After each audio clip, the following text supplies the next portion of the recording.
What will happen if you run your bike without changing the engine oil? We all know engine oil is changed or topped up during bike service. But there must be some of us wondering, why do I have to pay for the oil change every so kilometers? What happens if I continue to run my bike without changing the engine oil? To answer this question, let me explain what engine oil does inside an engine. The common thing everyone knows is that engine oil will lubricate the engine. But let me tell you that engine oil does more than lubricating the engine. It provides cooling, cleaning, and a bunch of other benefits.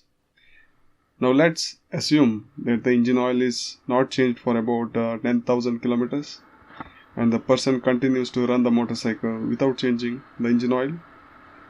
Firstly, the engine oil level or the quantity starts to decrease.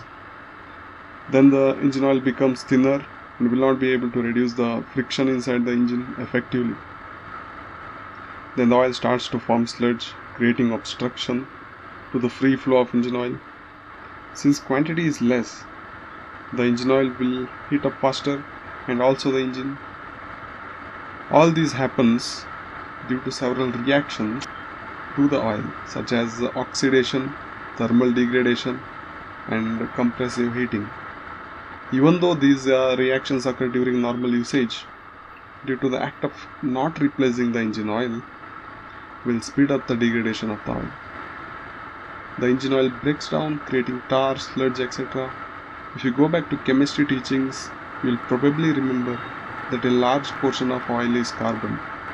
The byproducts created out of carbon could get really hard while depositing on internals of the engine, such as rings, bearings, cylinders, valves, and anywhere oil would flow.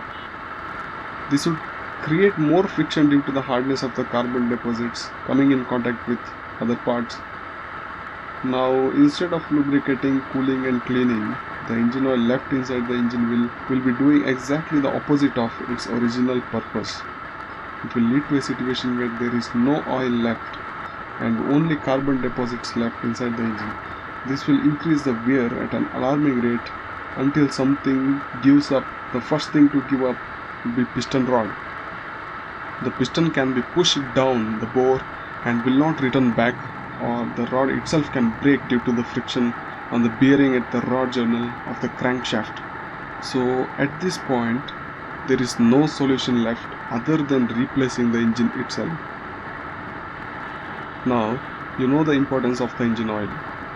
Remember to make sure the engine oil is replaced in front of you during every bike service. The oil should be from a new sealed bottle of engine oil. Make sure the engine oil is exact specification from the manufacturer recommended for the bike. Replace at proper intervals as specified by your bike's manual. So, if you do this, your bike's engine will run smoothly and stay healthy. Also your wallet and peace of mind. Thanks for watching. See you soon in the next video.